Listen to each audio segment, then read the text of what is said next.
Hello AI. So, good morning, good evening. So, ito yung ating Bybit. So, marami nagre-request paano ba mag-apply dito sa ating Bybit. Meron din siyang physical card. Okay? So, ito yung ating dashboard sa Bybit. Punta tayo sa more. Yan. So, and then, search. Ito yung services niya. So, hanapin natin yung ating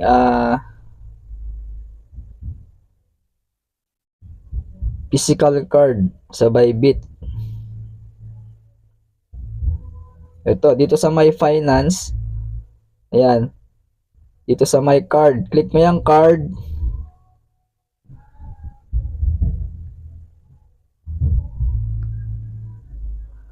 So, live the crypto life with Bybit card. So, start exploring your exclusive benefits with the Bybit card today. Ayan. So, meron din siyang selected users only 10% cashback kapag ginamit mo itong Bybit card. Okay, kikita ka ng earn 10% cashback up to $600. Ayan. Pag ginamit mo itong crypto, so pwede mong gamitin sa fiat to pay anytime. Okay? Ayan. So, ito yung itsura ng debit card. Ayan. Okay? Debit Mastercard. Okay? Pag yung dito sa may Bybit, direkta na sa inyong card, pwede nang i-withdraw yung inyong crypto into cash. Ito maganda. So, 100% rebates on selected partners. Ayan. So, enjoy 100% rebates on selected partners to supercharge your card rewards. So, ito yung kanyang mga partners, Netflix, Spotify, Prime, ChatGPT, TradingView. Ayan. So, pwede kang kumita ng 2% to 10% cashback on your everyday expenses. Ayan, may cashback sa. Ayan, so free card. Then, pwede kang kumita ng up to 8% APR on your ideal fund. So, habang nagpupunta kayo doon sa Bybit, kita pa kayo ng 8% APR. So, 8% annually. Magkaka-interest yung pera nyo sa Bybit card. Okay? So, your asset, our protection. Ayan, safe na safe. So, get your card. Click natin yan. Yung button. Then, Philippines. Ayan, okay. Philippines tayo. Bybit card. So, base currency, USD. Confirm.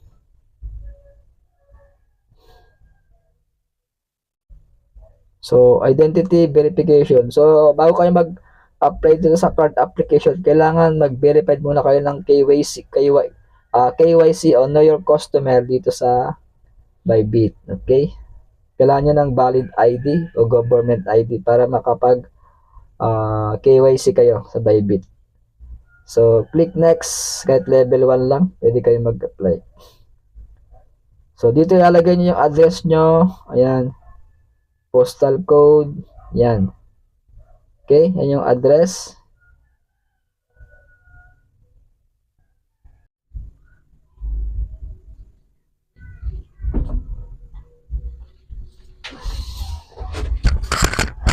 So, yan, naka-apply tayo ng ating card application. So, wait natin under review. So, within 7 days. So, wait natin para dumating ating card. Okay, discuss Jonathan Bit. So, subscribe my channel, Jonathan Bit TV, para ma-update ka sa next video ko. Okay. Thank you for watching. God bless day. See you tomorrow. Bye-bye. So, ito, nag-reply yung ating Bybit Dear Card Holders. Ayan. So, earn from your idle assets with Bybit Savings. So, dear card holders, so earn from your idle asset with Bybit Savings. So, we have turned on auto savings and auto deduction for you to enjoy earning APR on your assets in your Bybit funding account. Okay, deposit and start earning APR. So, best Bybit team card. Ayan. So, wait natin mapadala yung ating Bybit card. Okay? So, abangan nyo yung susunod na next video ko pag dumating ang ating Bybit card. Okay? Bye-bye. So yan, so yung ating Bybit card, so after few minutes lang, so Bybit card application has been approved. So na-approve yung ating Bybit card. Congratulations, your Bybit card application has been approved. So click to start your journey.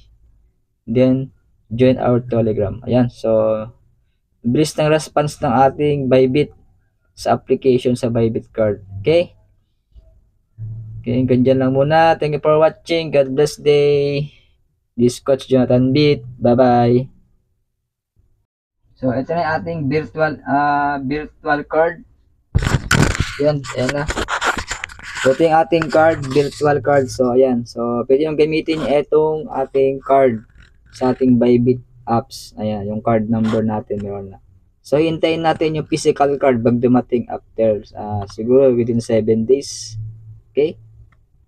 Ayan, so 2024 ngayon, ang expiration date niya is October 2027, 2027. Ayan, 3 years. Okay?